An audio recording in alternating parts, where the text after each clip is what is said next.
Lindemann theory of unimolecular reactions.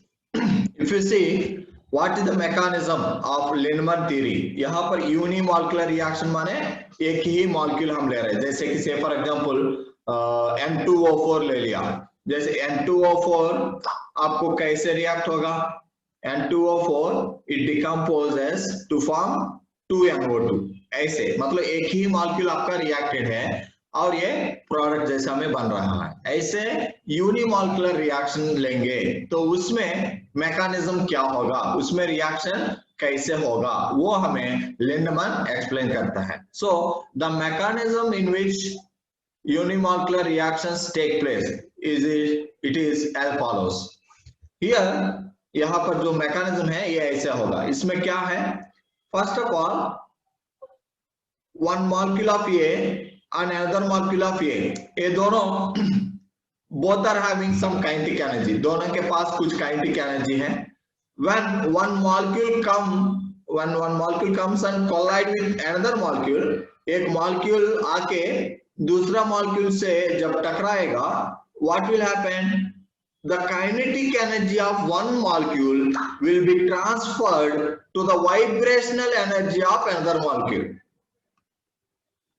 पहला molecule जो है इसका काइनेटिक एनर्जी होगा, क्योंकि ये तो मूवमेंट में है, जब ये मूव हो रहा है तो इसका मतलब इसके पास काइनेटिक एनर्जी होगा। सो पहला मॉलिक्यूल का काइनेटिक एनर्जी जो है दूसरा मॉलिक्यूल को ट्रांसफर होगा, ये दूसरा मॉलिक्यूल का क्या बढ़ेगा, वाइब्रेशनल एनर्जी बढ़ेगा। So the kinetic energy of first molecule will be transferred and it will increase the vibrational energy of the second molecule, second molecule का vibrational energy को बढ़ाएगा। now ये जो एनर्जी को डोनेट कर रहा है, the one which is transferring its energy to molecule A, it can be A molecule or it can be any other foreign molecule, हो सकता है प्रोडक्ट ही आके उसका खुद का काइनेटिक एनर्जी रिएक्टेंट ए को डोनेट करे, या अगर कोई सॉल्वेंट हो तो वो सॉल्वेंट आके डोनेट करे, या कोई फॉरेन मॉलिक्यूल है तो अपना जो फॉरेन मॉलिक्यूल है वो अपना काइनेटिक एनर्जी को ये मॉलिक्यूल को ट्रांसफर कर सकता है। सो हियर ये ए मॉलिक्यूल है, ये दूसरा मॉलिक्यूल जो है ये मॉलिक्यूल हो सकता है, या फॉरेन मॉलिक्यूल हो सकता है, या प्रोडक्ट मॉलिक्यूल हो सकता है, कुछ भी हो सकता है। मतलब इसमें से एक जो है ये है, दूसरा मॉलिक्यूल जो है ये कुछ भी हो सकता है ना। तो ऐसे ये अपना काइनेटिक एनर्जी को इसमें ट्रांसफर कर सकता है। तो द फर्स्ट वन, पहला मॉलिक्यूल जो है उसमें क्या होगा, उसका काइनेटिक एनर्जी नहीं बढ़ेगा, उसका क्या कहते हैं वाइब्रेशनल एनर्जी बढ़ेगा।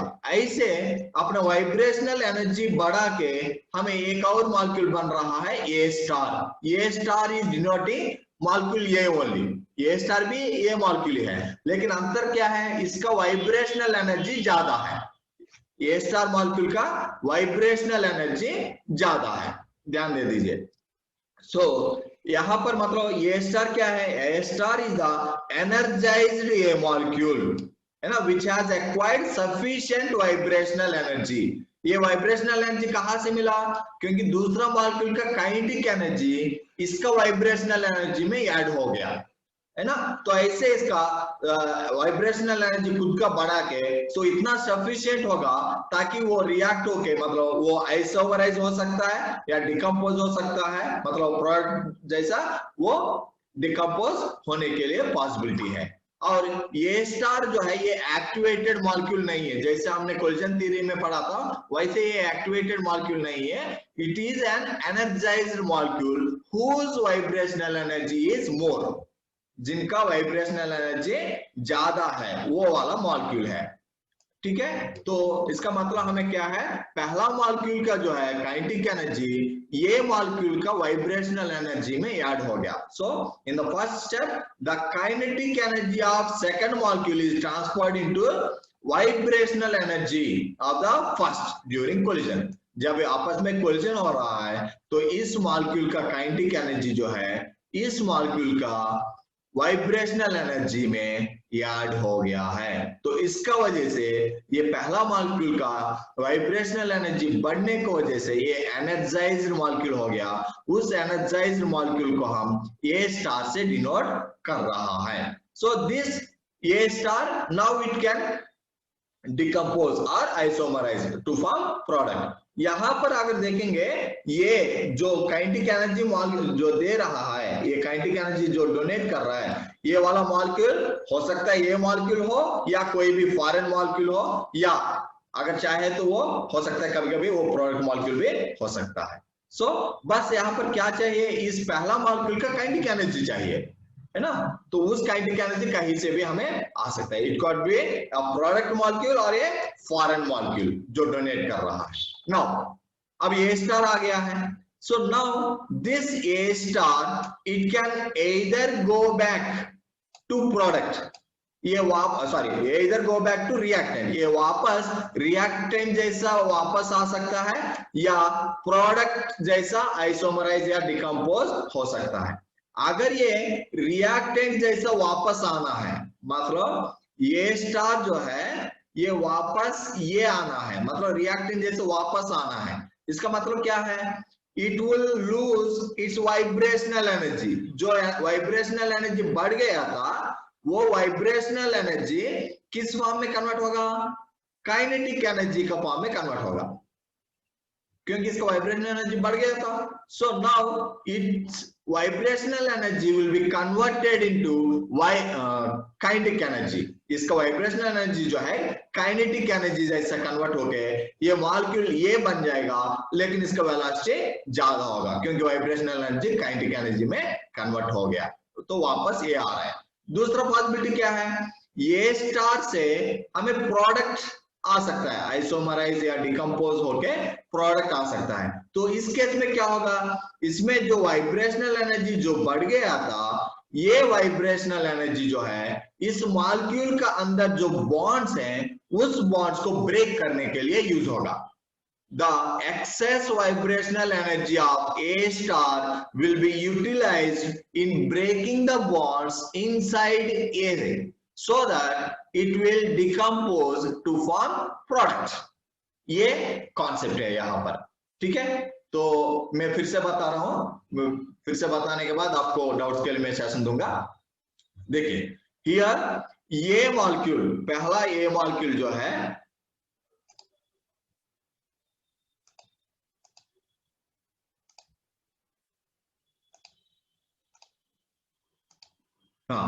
so here molecule A, this is another molecule A, ये दोनों मॉलिक्यूल्स एक दूसरे से जब कोलिजन होगा तो क्या होगा, दूसरा मॉलिक्यूल का काइनेटिक एनर्जी कहां से आया, क्योंकि ये मोशन में है, जब ये उसका वेलोसिटी है तो उसके पास काइनेटिक एनर्जी होगा। सो इसका काइनेटिक एनर्जी पहला मॉलिक्यूल का वाइब्रेशनल एनर्जी को ऐड होगा। Its kinetic energy will be added to vibrational level of the first molecule, so that this first molecule will increase its vibrational energy and it will become energized molecule. This energized molecule is represented by A star. Now ये पहला जो kinetic energy दे रहा है, it can be reactant molecule or it can be a foreign molecule or it can be product even, हो सकता है product भी हो सकता है या रिएक्टेंट मॉलिक्यूल हो सकता है या कोई फॉरेन मॉलिक्यूल हो सकता है। उसको क्या है, केवल काइनेटिक एनर्जी चाहिए पहला ये मॉलिक्यूल को, तो वो काइनेटिक एनर्जी कहीं से भी मिल सकता है। अब ये एनर्जाइज्ड मॉलिक्यूल ये स्टार जो है, इसमें इसका अंदर देखेंगे तो क्या है, इसका काइनेटिक एनर्जी में फर्क नहीं पड़ा, लेकिन इसका वाइब्रेशनल एनर्जी ज्यादा हो गया। ये ए स्टार का वाइब्रेशनल एनर्जी ज्यादा हो गया, इसीलिए ये एनर्जाइज्ड मॉलिक्यूल है।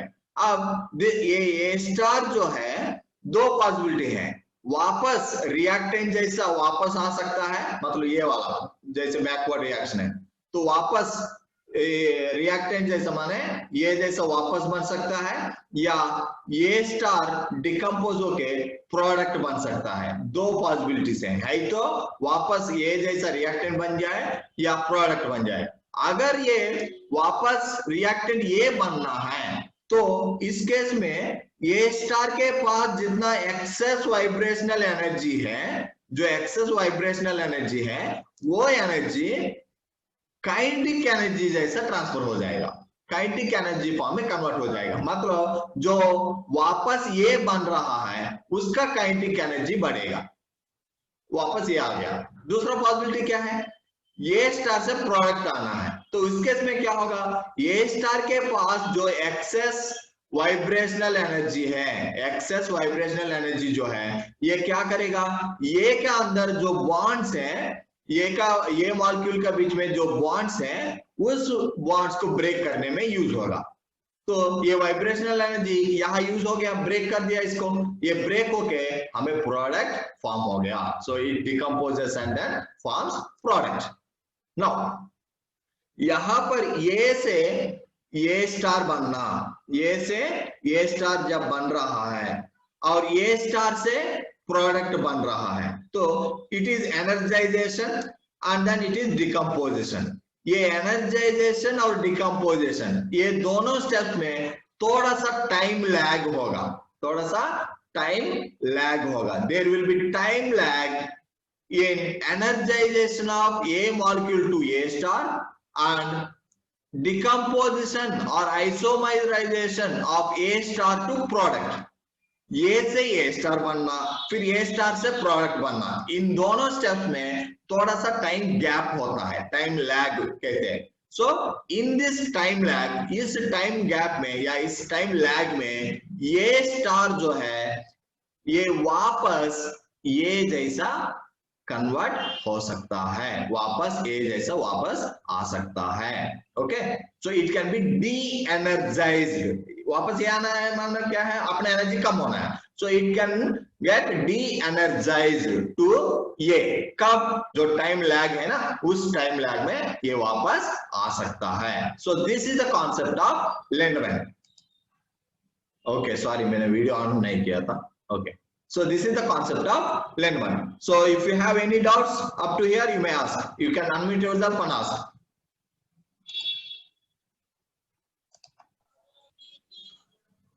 दुर्गेश सिंह, कोई डाउट है क्या बेटा? हैंड रेज किया आपने? Yes sir. हाँ बताइए। प्रीवियस लेक्चर में आपने कहा था प्रोडक्ट निर्माण के लिए केवल एक्टिवेटेड मॉलिक्यूल रिस्पॉन्सिबल होते हैं। बेटा यहाँ पर कॉन्सेप्ट अलग है, वहां का कॉन्सेप्ट अलग है। लेकिन सर तो बेसिक डिफरेंस क्या है एक्टिवेटेड मॉलिक्यूल और एनर्जी हायर वेरिएशनल एनर्जी में मॉलिक्यूल में?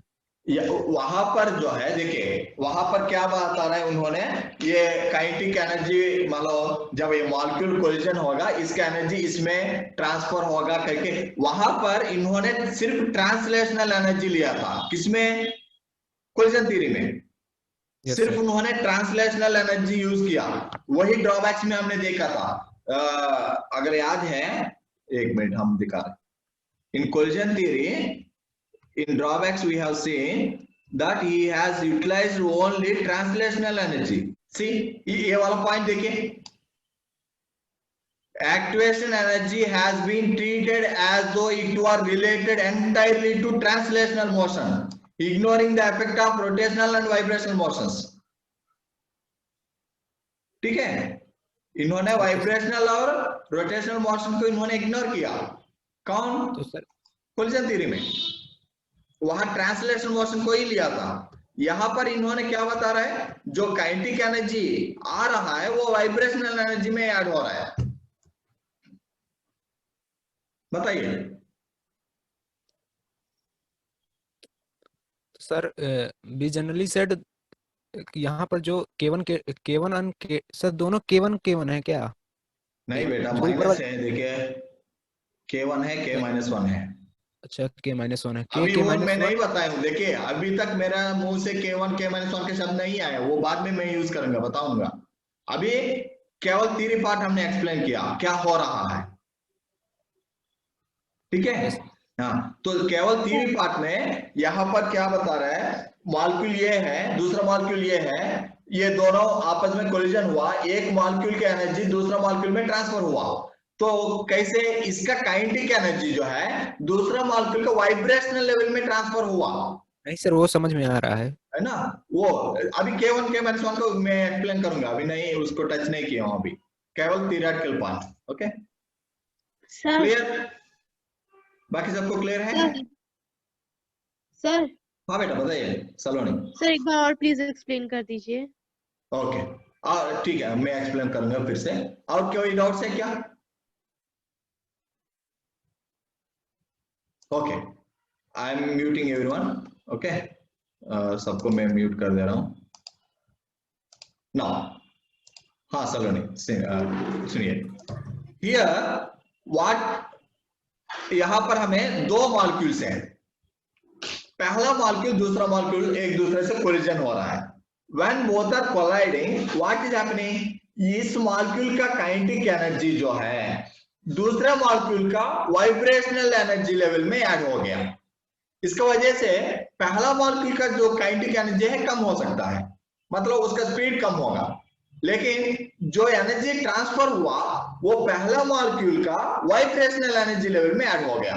ऐसे ये वाला मॉलिक्यूल अपना वाइब्रेशनल एनर्जी को बढ़ाएगा, तो ये अपना वाइब्रेशनल एनर्जी को बढ़ा के ये उस स्टेज तक रीच होगा जिस स्टेज पे वो डिकम्पोज होके प्रोडक्ट फॉर्म कर सकता है या आइसोमराइज हो सकता है ना, उस स्टेज तक रीच हो सकता है। मतलब इस एनर्जाइज्ड है ना, ये एनर्जाइज्ड मॉलिक्यूल को हम ए स्टार से रिप्रेजेंट किया। सो this is the energised molecule, ये एक्टिवेटेड मॉलिक्यूल नहीं है, एनर्जाइज्ड मॉलिक्यूल कह रहा है, मतलब उसका वाइब्रेशनल एनर्जी बढ़ गया। अब ये एक बार ये ए स्टार आने के बाद अब हमें दो पॉसिबिलिटीज है तो ये प्रोडक्ट जैसा जा सकता है ना, ये डिकम्पोज होके प्रोडक्ट बन सकता है, नहीं तो वापस अपना ये फॉर्म में मतलब वापस रिएक्टेंट बन सकता है ना। यहां पर क्या, अगर वापस ये बन रहा है तो ये स्टार में क्या चेंज आ रहा है, वो चीज पहले point.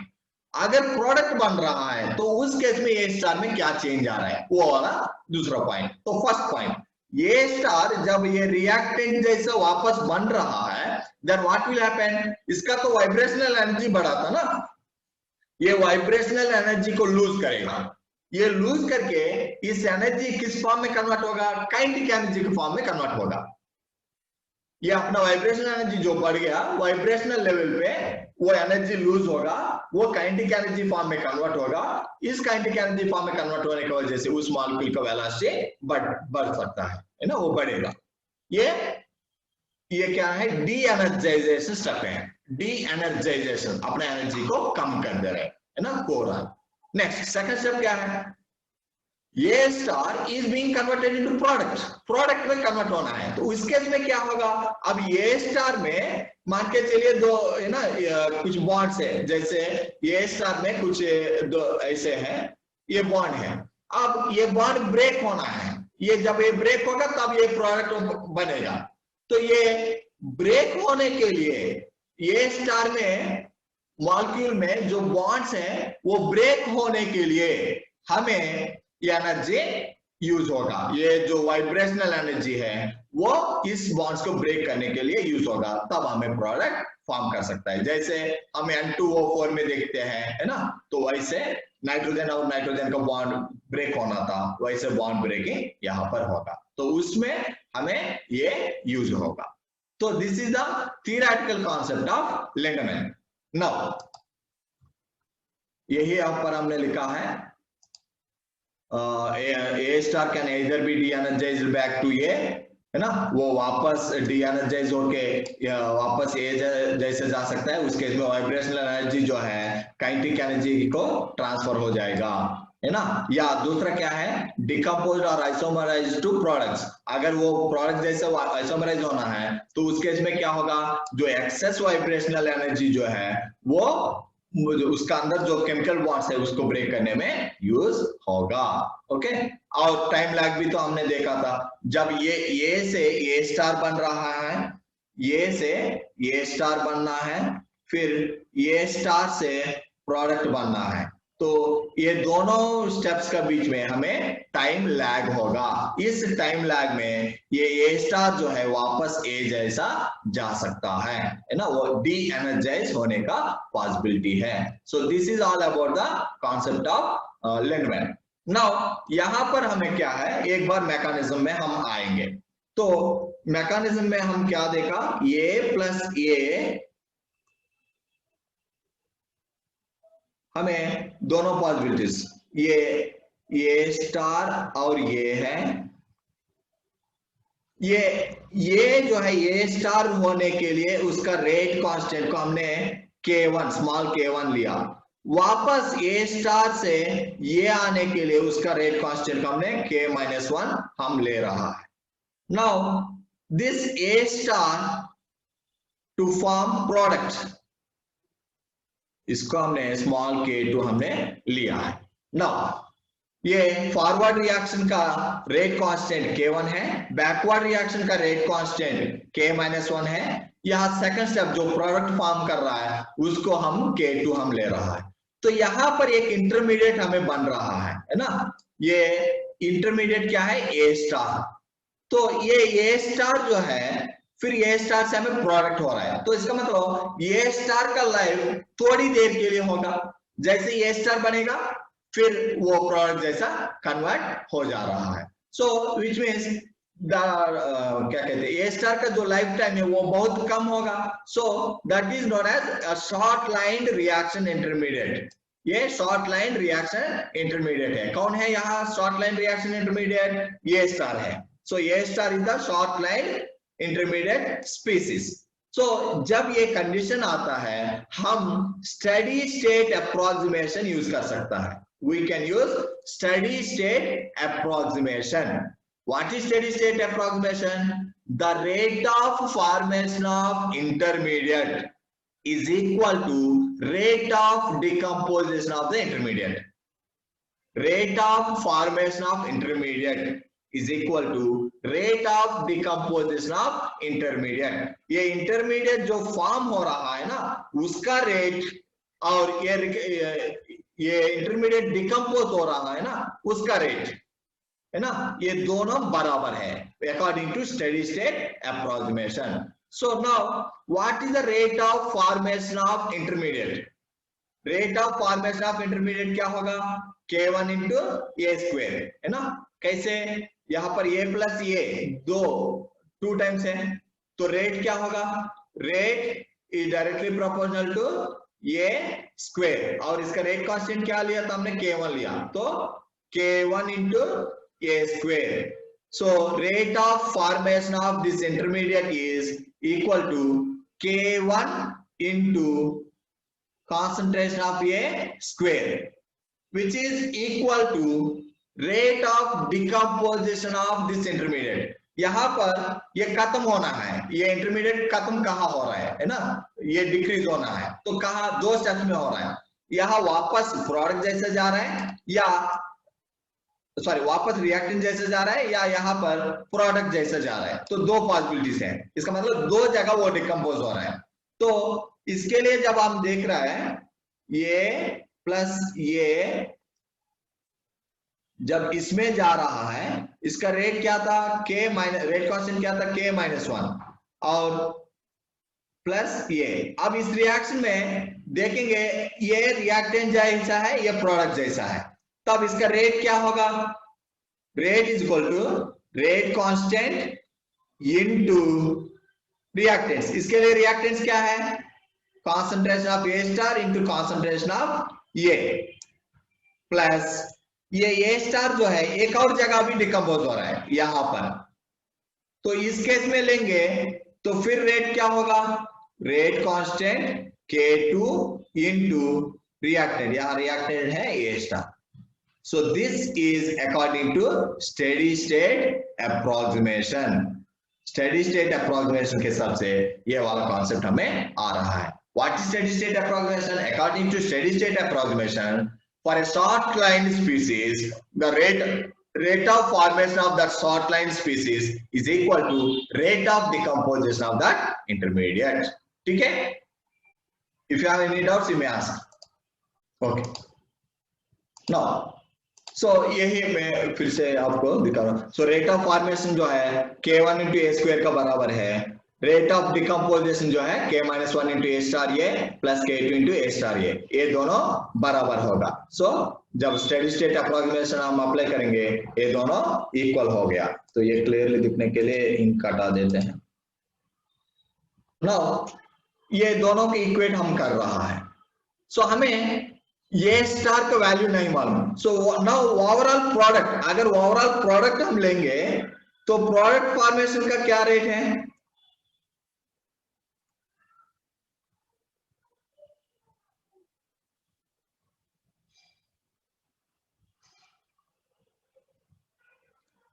Rate of formation of product, rate of formation of product,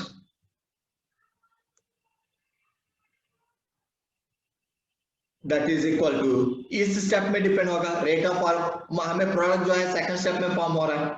सो इस स्टेप का हिसाब से rate of formation of product क्या होगा? K2 into A star. So rate of formation of product जो है हमें K2 इंटू ए स्टार का बराबर है, लेकिन ए स्टार का वैल्यू हमें नहीं मालूम है। तो ए स्टार का वैल्यू निकालने के लिए ये वाला स्टेडी स्टेट अप्रोक्सीमेशन वाला कंडीशन हम यूज करेंगे। तो now from this condition we need a star. तो यहाँ दोनों जगह ए स्टार है, तो ए स्टार को कॉमन कर दीजिए। तो आगे हमें क्या होगा? ए स्टार को कॉमन कर देंगे तो यहाँ पर K1 ए स्क्वेयर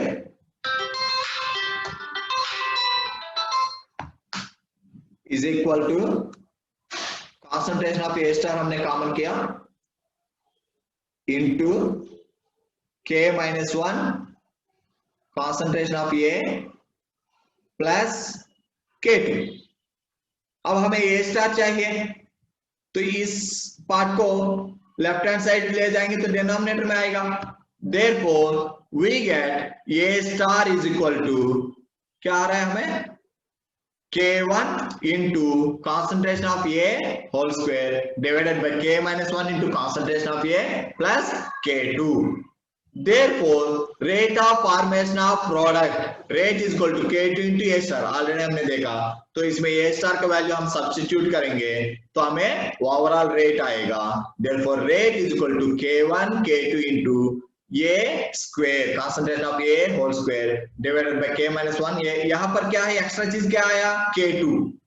ये ऑलरेडी K1 था, इसको मल्टीप्लाई करने की वजह से K2 आया। तो ऐसे हमें रेट का expression, rate of formation of product का एक्सप्रेशन आएगा K1 K2 into concentration of a whole square divided by K-1 into concentration of a plus K2। Now we will see cases. इसमें दो cases हम लेंगे। When concentration is very high and another case is concentration is very low। यहाँ पर हम gases ले रहा है ना। जब गैसेस लेंगे concentration का जगह हम क्या यूज करेंगे? प्रेशर। तो अगर हाई प्रेशर लिया इसका मतलब हाई concentration, लो प्रेशर ले रहा है इसका मतलब ही लो concentration। So if you take case 1 at high pressures, high pressure माने हाई कॉन्सेंट्रेशन जैसा ले सकता है। तो डिनोमिनेटर में देखिए, डिनोमिनेटर में हमें दो टर्म्स हैं K-1 इंटू कॉन्सेंट्रेशन ऑफ ए और K2। अब प्रेशर बहुत ज्यादा है, प्रेशर हाई है, बहुत ज्यादा है। तो जब ये बहुत ज्यादा है इसका मतलब कॉन्सेंट्रेशन ऑफ ए बहुत ज्यादा होगा। So then K-1 into concentration of a will be much greater than K2। तो इसका मतलब हम K2 को नेग्लेक्ट कर सकता है, डिनोमिनेटर में K2 को नेग्लेक्ट कर सकता है। तो इसको नेग्लेक्ट करेंगे तो हमें क्या आएगा? ये K2 नेग्लेक्ट हो गया तो बचा क्या है? R is equal to K1 K2 concentration of a square divided by K-1 into concentration of a. Concentration of a square में एक बार कट हो जाएगा तो बचेगा K1 K2 by K-1 K1 K2 by K-1 into concentration of A. इसको कुछ constant हम मानेंगे तो R is directly proportional to concentration of A power 1। अब ये कौन सा ऑर्डर रिएक्शन जैसे दिख रहा है? फर्स्ट ऑर्डर या second order? It is a first order reaction. So at high pressure the reaction is of first order. जो reaction जो है वो first order है. Now come to second case. Low pressure. Pressure बहुत ज्यादा low है, तो इसका मतलब K2 value will be much greater than K minus 1 into concentration of ये उल्टा होगा. तो इस बार K-1 इंटू कॉन्सेंट्रेशन ऑफ ए को नेग्लेक्ट करना है, तो उसको नेग्लेक्ट करेंगे तो हमें R क्या होगा? R is equal to K1 K2 into concentration of a whole square by K2. Therefore R is equal to K1 into concentration of A whole square. Therefore R is directly proportional to A square, which means rate is reaction is of second order reaction. यहाँ पर हमें reaction जो है second order reaction जैसा दिखता है. तो ये स्पेशल मतलब इसमें केसेस है. अगर बहुत ज्यादा हाई प्रेशर लिया तो हमें कौन सा ऑर्डर फॉलो हो रहा है, या बहुत लो प्रेशर हमने लिया तो कौन सा ऑर्डर हमें फॉलो हो रहा है. तो at high pressures reaction is of first order and at low pressures reaction is of second order. तो ऐसे हम इसमें केसेस ले सकता है. अगर कोई डाउट्स है तो आप लोग पूछ सकते हैं. If you have any doubts, you may ask. Sir high pressure पे एक बार फिर से समझा दीजिए. हाँ बेटा, यहाँ पर हाई प्रेशर माने कॉन्सेंट्रेशन ऑफ ये ज्यादा है. यहाँ पर देखिए गैसेस है तो प्रेशर्स में हम बताते हैं, अगर लिक्विड्स है तो कॉन्सेंट्रेशन में हम बताते हैं. तो हाई प्रेशर माने कॉन्सेंट्रेशन ज्यादा है. सो यहाँ पर डिनोमिनेटर में दो टर्म्स है हमें, K-1 इंटू कॉन्सेंट्रेशन ऑफ ये टर्म है, दूसरा टर्म है K2. अब इसका वैल्यू हमें बहुत ज्यादा कर दिया है, its value is very high.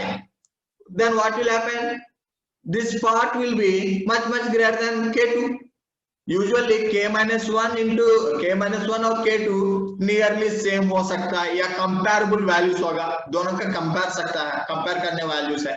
जैसे फॉर एग्जांपल K-1 का वैल्यू 100 है और K2 का वैल्यू 120 है. अब इसमें मैं क्या कर रहा हूँ, कॉन्सेंट्रेशन ऑफ ये बहुत ज्यादा ले लिया हूँ, बहुत ज्यादा ले लिया हूँ. इसका मतलब देखिए ये 120 ये 100 मैंने लिया हूँ ना, इसको 120 मैंने लिया हूँ. अब इसका कॉन्सेंट्रेशन जो है मैंने से फॉर एग्जांपल 10 मोलर है ना, बहुत ज्यादा हमने ले लिया, 10 मोलर या 15 मोलर ऐसे ले लिया. तो इसका क्या होगा, लगभग ये 1000 है, ये 120 है, उसका सामने ये कम हो जाएगा, तो इसको नेग्लेक्ट कर सकता है. वैसे ही मैंने इस टर्म को मैक्सिमम लिया और इस टर्म को नेग्लेक्ट किया, तो क्या होगा, K2 हट गया. जब ये K2 हट गया तो न्यूमरेटर में K1 K2 into concentration of ये स्क्वायर डिवाइडेड बाय बचा क्या है K-1 इंटू कॉन्सेंट्रेशन ऑफ ये. क्योंकि K2 को हमने नेग्लेक्ट किया. नेग्लेक्ट क्यों किया, क्योंकि K-1 इंटू कॉन्सेंट्रेशन ऑफ ये का सामने K2 का वैल्यू कम है, बहुत कम है, इसीलिए उसको नेग्लेक्ट किया. तो जब हमने नेग्लेक्ट किया तो बच क्या रहा है, ये कैंसिल हो जा रहा है. तो हमें बच रहा है K1 K2 by K-1 into concentration of A power 1. तो इसका मतलब ये फर्स्ट ऑर्डर रिएक्शन है. Now come to low pressure. तो लो प्रेशर जैसे कि ये हमने 100 ले लिया, ये भी 120 ले लिया. अब लो प्रेशर है 0.001 है. अब ये क्या होगा, ये 0.1 हो जाएगा, ये 120 है, 120 के सामने 0.1 बहुत कम है. तो इस केस में क्या कर सकता है, ये लेफ्ट टर्म को हमने नेग्लेक्ट कर सकता है. इसका मतलब इस केस में K-1 इंटू ये को नेग्लेक्ट किया, तो इसको नेग्लेक्ट किया तो डिनोमिनेटर में केवल K2 बचा है. नाउ K2 कैंसिल, अब बचा है K1 इंटू ए स्क्वायर. इसका मतलब कौन सा ऑर्डर है, second order. That is why at low pressure it is of second order, whereas at high pressures it is of first order. Okay? Sir high pressure में K2 कम ही क्यों होगा, इसके पीछे रीजन? K2 का वैल्यू कम नहीं है बेटा, कंपैरिजन में उसका वैल्यू तो मैंने फिक्स कर दिया हूँ. उसका वैल्यू जैसे 120 लिया 120 ही है. K2 के वैल्यू में फर्क नहीं है, K-1 के वैल्यू में फर्क नहीं है. हम कॉन्सेंट्रेशन ऑफ ये को बढ़ा रहा है, लेकिन concentration of A is multiplying K minus 1. Altogether, the product value is very high. That is why we are neglecting K2. Just a mathematical expression है बेटा, कुछ नहीं है इसमें, मैथमेटिकल है। जैसे आपने 10,000 लिया, 10,000 के सामने 100 बहुत कम है, उसको नेग्लेक्ट कर, कैलकुलेशन पर्पस है ना, ये कैलकुलेशन पर्पस को आसान करने के लिए नेग्लेक्ट कर, ये नहीं है कि एग्जैक्ट ये इसको नेग्लेक्ट करना ही है, नहीं, अगर उसको लेंगे तो 0.1 जो भी है वैल्यू आ ही जाएगा। ओवरऑल हमें क्या दिख रहा है वो हम बता रहे हैं। सर बेटा बताइए solve. Okay, now we'll go further. Limitations. Just a minute. Sir इसका फार्मूला भी तो होता है, कौन सा बेटा? B इक्वल टू W/P और B कंसंट्रेशन के इनडायरेक्टली प्रोपोर्शनल होता है। तो कंसंट्रेशन और प्रेशर के प्रोपोर्शनल हो गया तो प्रेशर बढ़ाएंगे तो कंसंट्रेशन बढ़ेगा, जिसके साथ मल्टीप्लाई हो कंसंट्रेशन उसका ज्यादा हो जाएगा। हाँ सही है, वही तो किया ना, इसलिए तो हम लोग मल्टीप्लाई किया ना। यस सर, इसलिए तो मल्टीप्लाई करके हम लोग नेग्लेक्ट किया था। Okay, so now will go further. Now limitations, यहाँ लिमिटेशंस में थोड़ा सा मैथमेटिकल कंडीशंस हम देखेंगे, है ना, थोड़ा ध्यान दे दीजिए। बहुत सिंपल है, बहुत ये टफ नहीं है। देखिए ये यूनिमॉलिक्यूलर रिएक्शन है। यूनिमॉलिक्यूलर रिएक्शन माने जनरली हम लेते हैं फर्स्ट ऑर्डर, तो फर्स्ट ऑर्डर जब लेंगे तो रेट कांस्टेंट क्या होगा, मतलब रेट क्या होगा, K into concentration of A, यही है ना सिंपल टर्म्स में, सिंपल टर्म्स में K इंटू ये, या अगर दिखाना है तो K uni into concentration of unimolecular into concentration of A। ये हम जनरल जो लिखते हैं यही तो लिखते हैं, है ना।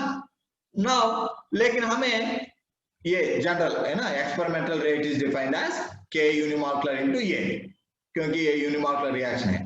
लेकिन यहां पर हमें क्या आया था, रेट जो है K1 K2 by K minus 1 into K1 K2 concentration of A square by K minus 1 into A plus K2, यही तो अभी निकाला था। अब ये दोनों बराबर कर सकते हैं, when we equate these two, अब concentration of A concentration of A एक बार कैंसिल हो गया, इसका हिसाब से K यूनिमॉलिक्यूलर, ये जो रेट कांस्टेंट है या सिंपली K लिख रहा है, तो उसका वैल्यू हमें क्या आ रहा है, K1 K2 into concentration of A divided bye K minus 1 into concentration of A plus K2, यही ना आ रहा है। ये जनरल है, मतलब जनरल जो हम सोचते हैं उसके हिसाब से जो वैल्यू आएगा ये है। नाउ यहाँ पर क्या मतलब इन्होंने क्या किया, कॉन्सेंट्रेशन ऑफ A जो न्यूमरेटर में है उसको डिनोमिनेटर में लाया, कैंसिल कर दिया, ठीक है। ये स्टेप आप लिखिए या ना लिखिए कोई दिक्कत नहीं।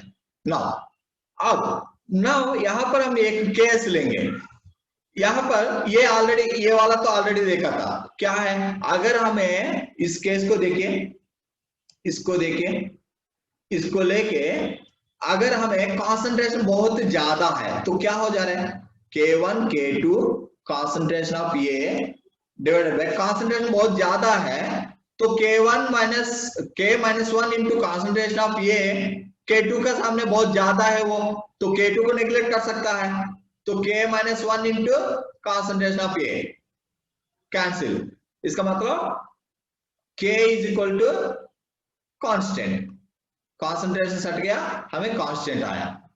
दूसरा केस क्या है, अगर कॉन्सेंट्रेशन वैल्यू बहुत कम है तो क्या करेगा, जैसा अभी किया K1 K2 into concentration of A divided bye K2, जैसा अभी जस्ट किया था, तो यहाँ पर K1 into concentration of A आ रहा है ना।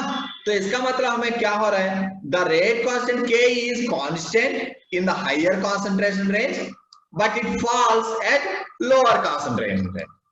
रेट कांस्टेंट जो है हायर कॉन्सेंट्रेशन में, हायर कॉन्सेंट्रेशन जब ले रहा है वो कांस्टेंट आ रहा है और लोअर कॉन्सेंट्रेशन में वो फॉल हो रहा है ना, क्या कहते हैं, it falls in the lower concentration range, ये ऑलरेडी हमने देखा था। नाउ यहां पर हम एक स्पेशल केस ले रहे हैं, इसके लिए वापस एक बार हम देख रहे हैं, देखिए। नाउ हमें क्या लिया था, A plus A star plus A and then A star is forming product. यहां पर एक केस हम ले रहे हैं. What is that? यह ए स्टार जो है, ए स्टार प्लस ये स्टार जो है तो प्रोडक्ट जैसा कन्वर्ट हो रहा है, नहीं तो वापस रिएक्टेंट जैसा आ रहा है. अगर वापस रिएक्टेंट जैसा आ रहा है, ये K-1 ये है, K-1 इंटू मतलब इसका रेट कांस्टेंट K-1 है. क्या था? ए स्टार प्लस ये वापस ये आ रहा है, ए प्लस ए वापस आ रहा है, इसका रेट कांस्टेंट को K-1 लिया.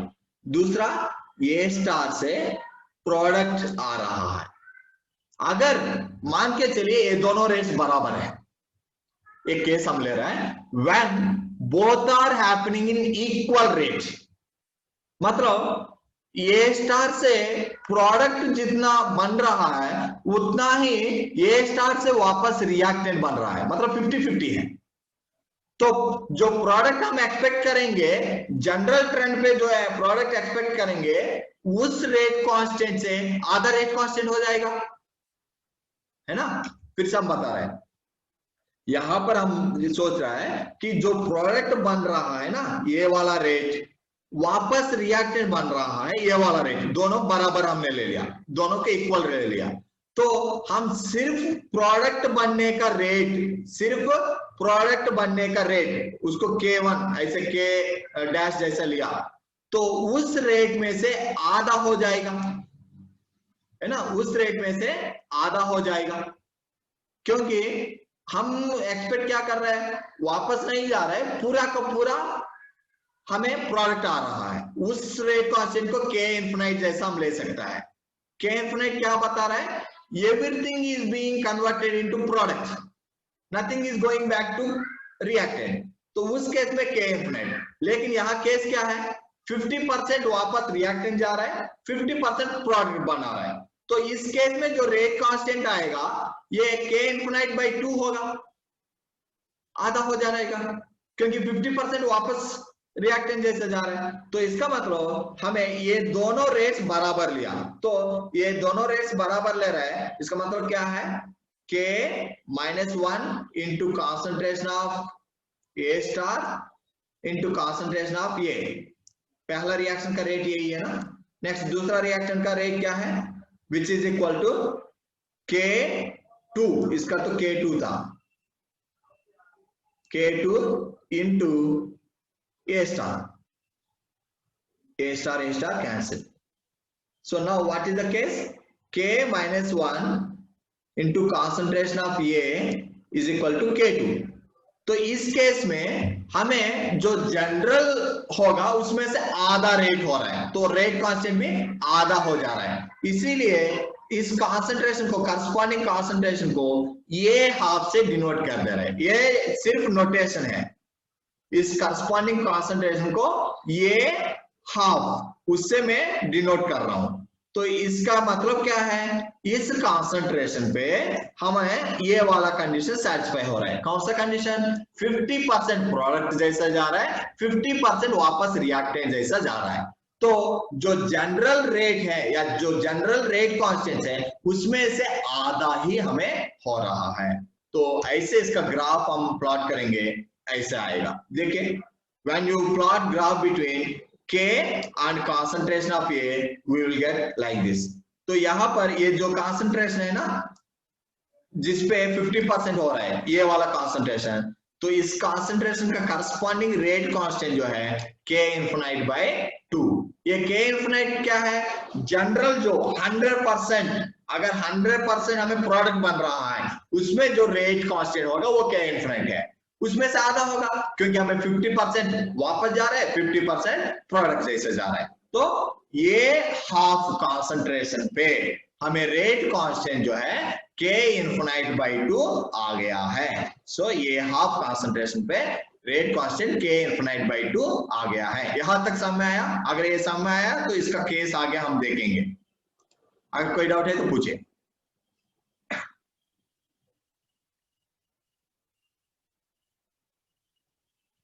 If you have any doubts, you can ask. सो यहाँ पर हमने फिर से हम बता रहे हैं एक और बार, हमने क्या किया, जनरल ट्रेंड पे जो रेट होगा वो फर्स्ट ऑर्डर के हिसाब से यूनिमॉलिक्यूलर रिएक्शन है, तो उसको K unimolecular rate constant into ये हमने ले लिया, ये दोनों को बराबर कर दिया, तो रेट कांस्टेंट का एक्सप्रेशन हमें ऐसे आ गया। तो इस रेट कांस्टेंट का एक्सप्रेशन इसका और कंसंट्रेशन ऑफ ये का हमने प्लॉट किया, तो इसका प्लॉट ऐसे आएगा, ये येलो लाइन जो दिख रहा है वैसे आएगा। तो यहाँ पर मैंने एक स्पेशल केस लिया हूं, क्या लिया हूं, हम ये कह रहा है कि यहाँ पर जो हमारा रिएक्शन है, तो इसमें जो इंटरमीडिएट बना है ये स्टार जो मतलब एनर्जाइज्ड मॉलिक्यूल है, ये 50% प्रोडक्ट जैसा जा रहा है, 50% वापस रिएक्टेंट जैसा बन रहा है। मतलब हमें जनरल में 100% जो सोचेंगे वो K इन्फिनाइट रेट है, वो रेट है K इन्फिनाइट, उसमें से आधा होगा क्योंकि 50% वापस जा रहे हैं, 50% आगे जा रहे हैं, तो इसीलिए उस करस्पॉन्डिंग कंसंट्रेशन पे जो रेट कांस्टेंट आ रहा है वो हमने K इन्फिनाइट बाई 2 हमने ले लिया। तो उस कंसंट्रेशन पे वैल्यू क्या आया था, ये हाफ का वैल्यू यहां से क्या आ रहा है, K2 divided by K minus 1, इससे K2 divided by K minus 1, ये मैं क्लियर कर दूंगा इसके हिसाब से। अब ये इस कंसंट्रेशन को फर्क दिखाने के लिए ये हाफ जैसा हम डिनोट कर सकता है, तो ये half is equal to K2 by K minus 1 लिख सकता है। तो इस कंसंट्रेशन पे हमें जो रेट कांस्टेंट है वो K इन्फिनाइट बाई 2 का बराबर है, यही तो ग्राफ से भी दिखा रहे हैं, इस कंसंट्रेशन पे जो रेट कांस्टेंट है K इन्फिनाइट बाई 2 का बराबर है। नाउ यहां पर जो रेट कांस्टेंट हमने यहां जो K आया था ना, अभी जस्ट देखे थे ये वाला K, इसी को फिर से हम ले रहे हैं। अब ये वाला केस, अभी जो केस आया वो हम सब्स्टिट्यूट कर रहे हैं, क्या है वो case, K minus 1 into concentration of ये इज इक्वल टू K2, कब है, जब ये का जगह ये हाफ है, तो ये इस केस में दोनों बराबर है। अब मैं K2 का जगह K माइनस 1 इंटू ये हाफ सब्स्टिट्यूट कर सकता हूं K2 का जगह, तो वो सब्स्टिट्यूट कर रहा हूं, तो ये सब्स्टिट्यूट हमने किया, ये का जगह ये हाफ हमने सब्स्टिट्यूट किया क्योंकि उसी कॉन्सेंट्रेशन पे ये वाला कंडीशन हमें लागू है। तो जब ये हम कर देंगे तो यहाँ नीचे क्या होगा, 2K minus 1 into A2 cancel हो जाएगा, तो A2 एक स्टेप और लिखते हैं, क्या आ रहा है, K1 K2 into concentration of ये हाफ डिवाइडेड बाय नीचे क्या आ रहा है, 2K माइनस 1 ये हाफ, कॉन्सेंट्रेशन ऑफ ये हाफ कैंसिल, तो हमें क्या आ रहा है, तो K का जगह K1 K2 by 2K minus 1 हमें आ रहा है, लेकिन ये K के वैल्यू क्या है, तो ऑलरेडी हमने देखा K इन्फिनाइट बाई 2, तो 2 कैंसिल, तो इससे हमें K इन्फिनाइट के वैल्यू क्या आ रहा है, K1 K2 by K minus 1, ठीक है, एक कंडीशन। दूसरा कंडीशन भी हम देखते हैं, इस बार क्या करेंगे, यहां पर जैसे यही कंडीशन हम फिर से ले रहे हैं, ये कंडीशन कब लागू है, जब ये हाफ हो गया, अब K माइनस 1 इंटू ये हाफ का जगह K2 सब्स्टिट्यूट करेंगे, तो क्या होगा, इसका जगह K2 सब्स्टिट्यूट करिए, इसको सब्स्टिट्यूट करेंगे तो देखिए K1 K2 इंटू ये half divided by K2 plus K2, क्योंकि K माइनस 1 ये का जगह K2 हमने सब्स्टिट्यूट किया, सो ये 2K2 हो जाएगा और K2 कैंसिल, क्या बच रहा है, K1 इंटू ये हाफ बाई 2, लेकिन ये K किसका बराबर था, ऑलरेडी हमने देखा किसका बराबर था, ये K इन्फिनाइट बाई 2 का बराबर था, यहां पर वैल्यू क्या आया, K1 इंटू कॉन्सेंट्रेशन ऑफ ये हाफ बाई 2 कैंसिल, अब हमें ये हाफ का क्या आ रहा है value, K infinite by K1, लेकिन ऑलरेडी एक और आया था, क्या आया था, क्या नाम है, ये हाफ का ऑलरेडी हमें आया था K2 बाई K माइनस 1, ये आया था। तो इसका मतलब ये तीनों हम एक जगह लिख सकते हैं। तो वैसे हमें k infinite by 2 is equal to k1 a half by 2, तो k infinite का वैल्यू आ गया 10, ये half is equal to k infinite by k1 into k2 by k minus 1। अब इसमें से k infinite क्या है, जब 100% हमें प्रोडक्ट बन रहा है, मतलब इनफिनाइट रेट कांस्टेंट है, वो तो एक्सपेरिमेंटली निकाल सकता है। तो जब इसका वैल्यू हमने एक्सपेरिमेंटली जो निकाला तो उसमें क्या आया, यहां देखिए, experimentally it was found that values of a half were always smaller than those estimated in this way। जो वैल्यूज इसमें इस स्टेप से जो निकाल रहे हैं वो हमेशा में कम आ रहा है ना। The values always are smaller, मतलब जो एक्चुअल वैल्यू आ रहा है इससे कम आ रहा है। इसका मतलब यहाँ का वैल्यू ज्यादा आ रहा है, जो एक्चुअल वैल्यू है कम आ रहा है। तो इसका मतलब इसमें करेक्शन क्या करेंगे, k इनफिनिट तो एक्सपेरिमेंटल, इसमें तो कोई करेक्शन नहीं करना है। तो करेक्शन किसके पास होगा, k1 के पास। इसका वैल्यू ज्यादा आ रहा है, k इनफिनिट बाय k1 का वैल्यू हमें ज्यादा आ रहा है, लेकिन एक्सपेरिमेंटल वैल्यू कम आ रहा है। एक्सपेरिमेंटल वैल्यू कम आ रहा है लेकिन इस कैलकुलेशन से जो आ रहा है वो ज्यादा आ रहा है। तो इस कैलकुलेशन वैल्यू को कम करना है तो हमें करेक्शन किस पे करना है, k1 पे करना है।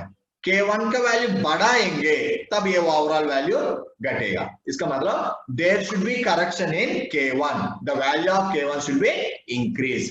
दिस इज वन ड्रॉबैक, एक ड्रॉबैक है। यहां देखिए, thus we should modify k1 so that it is larger than this thing।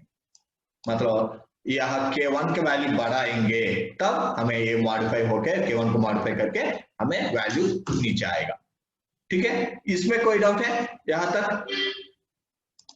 तक कोई डाउट है तो आप पूछ सकते हैं। आई एम टेलिंग अगेन, एक और बार बता के हम दूसरा ड्रॉबैक देखेंगे। हाँ, यहाँ पर क्या है, हमने जो जनरल ट्रेंड है उसका हिसाब से k unimolecular into concentration of A या simply k into concentration of A ले सकता है, लेकिन हमें ऑलरेडी लिनमैन थ्योरी से ये वाला एक्सप्रेशन आया था। अब इन दोनों को हमने बराबर किया, जब ये बराबर किया तो रेट कांस्टेंट का वैल्यू ये आ गया। ठीक है, ये रेट कांस्टेंट का वैल्यू आ गया। अब हमने एक स्पेशल केस ले रहा है।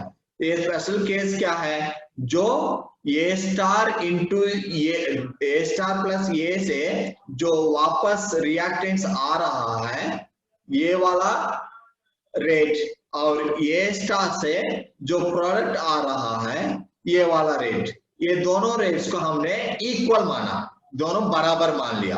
मतलब क्या है, इसका रेट, पहला रिएक्शन का रेट क्या होगा, k-1 into A star into A concentration of A is equal to K2 into concentration of A star।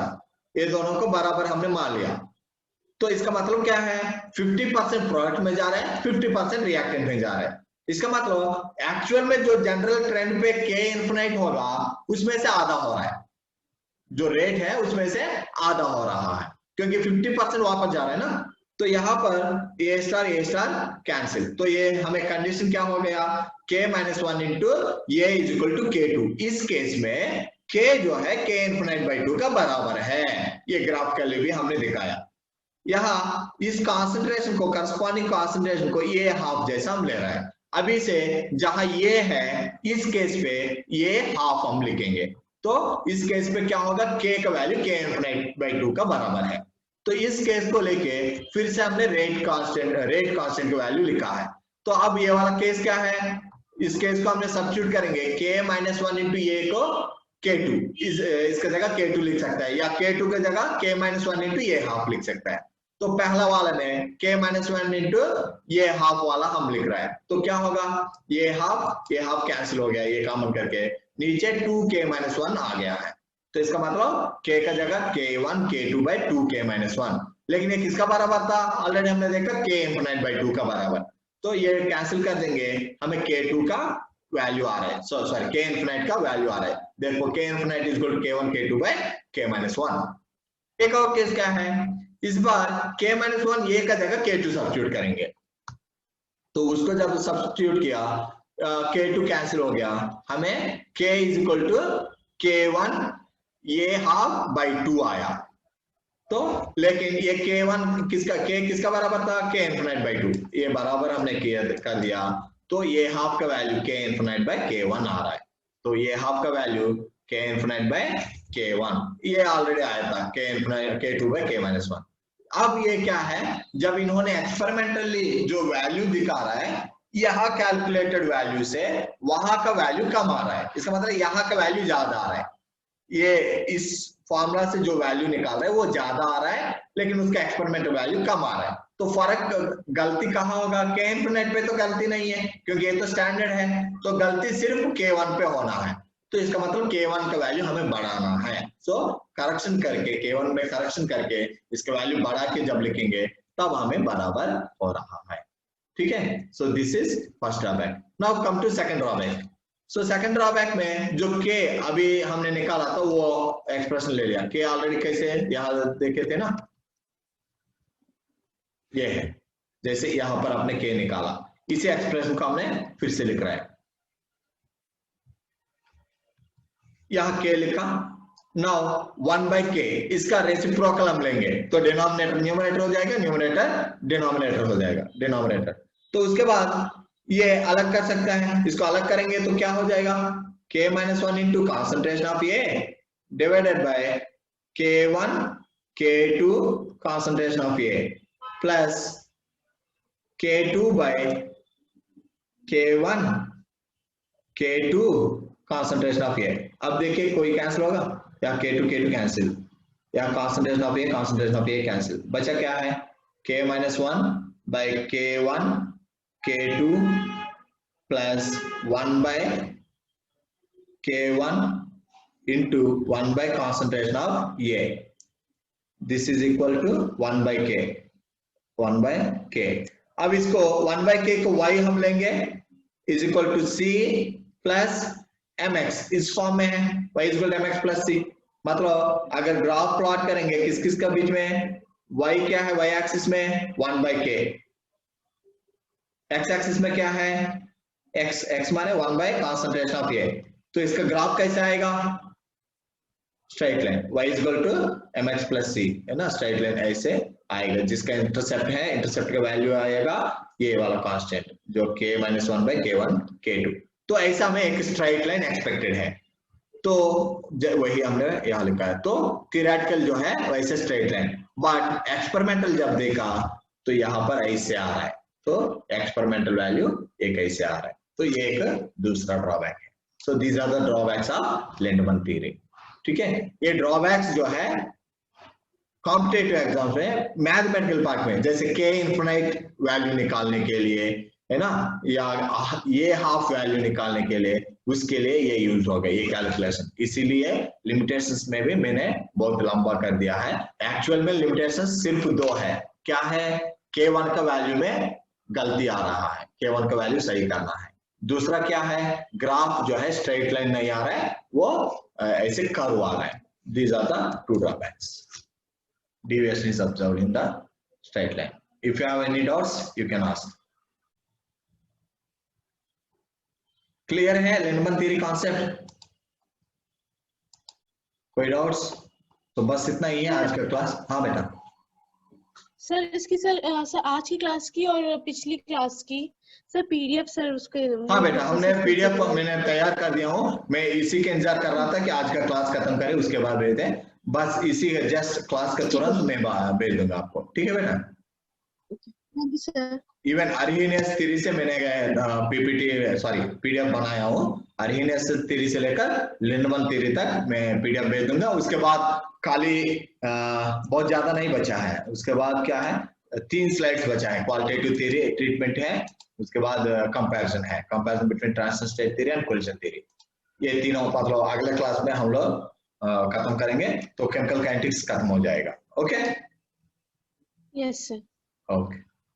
Okay then, है ना?